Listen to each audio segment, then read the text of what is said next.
let's go to developer, insert option, select text box, active X control box, create a box,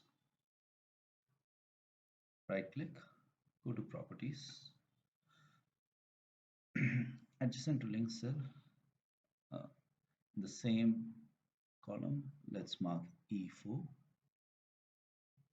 and that's it. Go to developer again, come out of design mode, and select the area from column header until the end of data rows that you have. Conditional formatting.